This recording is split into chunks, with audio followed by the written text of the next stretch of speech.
go. I know I've talked about individual fixture timing before, but in this video I want to go over what, in my opinion, is the fastest workflow to get something like that back cave look. What we're looking at in this video is giving your different fixtures different timings all in the same look. So with one go, you can have your fixtures chase on like you just saw. This is also useful if you have some fixtures that react faster than others. If you want a luster to go at the same speed as a light matte, you might need to give the light matte a delay or a fade time so it matches how slow the luster reacts. We're going to keep it really simple in this video, and in this video I'm giving you this capture presentation file that you see right now. You can download the zip file, open it up, and play with it as long as your iPad is on the same network as that computer. And I'm giving you the Blackout file I'm using right now. So let's take a look. Taking a look at the Blackout file, you can see I have 21 space X's patched. Side note, I just love the space X. I think it's cool. As you can see, I've color coded them. So column 1 is blue. You can see it there. Column 2 is red. And column 3 is green. At the top, I've given you some custom views so you can choose which columns you're looking at. And I've made groups along the side here. If you have live plot, you can see I've also done a 1-to-1 live plot. So I can drag over this area and flash what's closest to me. So to get that back cave look, what we really need to do is delay each row of fixtures. That's all we're doing. So let's start super simple with just doing the first column. I'll come up to my custom view and just select column 1 here. And then I'll grab my column 1 group. Now I want these lights to start off, so the first thing I'm going to do is create my off look. I'll go into fixture controls, and let's set a cool color temperature like 6000.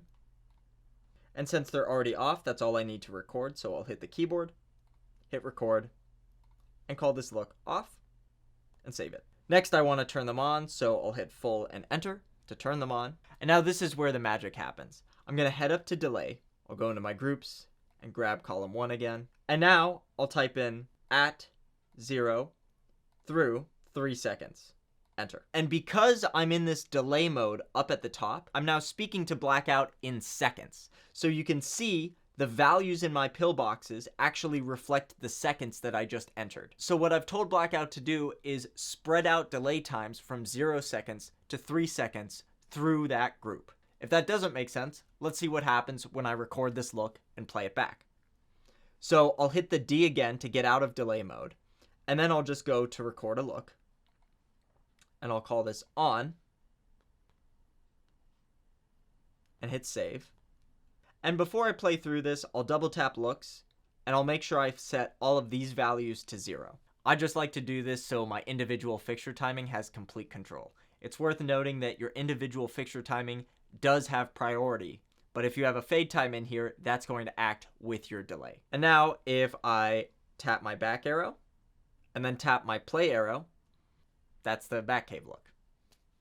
In live plot, if I play through, so that's all there is to it. Let's get a little bit more advanced and add the other 2 rows. So back in the fixture page, I'll go to my off look. I'll select all my units by tapping the first one, tapping through, and tapping the last one.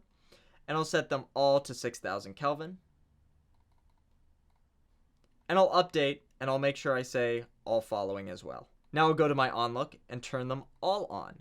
Now I need them to turn on row by row 3 at a time. There are 3 fixtures per row, so we can do this with offset. I'll go into offset, fixtures per group 3. And now I can go back into my delay mode by hitting this D at the top. And now I'm going to overwrite the delay time by putting in a new one. And remember, because we have this D selected at the top, we are now speaking in delay in seconds. So here I go. I'll say at 0 seconds through 2 seconds. Let's say we want this one to be a little faster. So I can hit enter. We see all the delays update. And now all I have to do is update this look. I'll go to my off look. I'll turn off the delay mode, and let's see what happens. Now, you might be wondering what the T does next to the D. Well, remember, in Blackout, T equals time, which is your fade time. So let's say we want to smooth this out a little bit. We don't want the lights snapping on. You can use through values just like we did before. But let's say I want to give each light just a little bit of fade. So I'll grab 101. I'll tap through. I'll grab the last light. And then I'll go into T. And again, T for time. That means fade time. And I'll say at 0.3 3 seconds. And that's going to give everything a little 0.3 second fade just to take the edge off. So I'll update that look. And now let's watch it back. I'll go into my off look and I'll hit my play arrow. It's pretty nice. So to recap, those two buttons at the top, the T stands for time, which is your fade time, and D stands for delay, which allows you to separate timings within a look. If you want to get rid of timings in a look, it's super easy. You just go into whichever timing you want to get rid of. So let's say we want to get rid of the fade. We can go grab all our fixtures. And because we're in our time mode, all we have to do is say at home, enter. And if we update, you can see the T disappears and we don't have any individual fade time for those fixtures.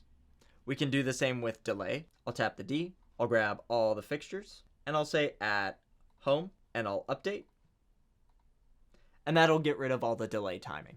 So again, a super quick example of how you can chase through your lights just using looks. Let me know in the comments what you want to see more of, and I'll see you next time.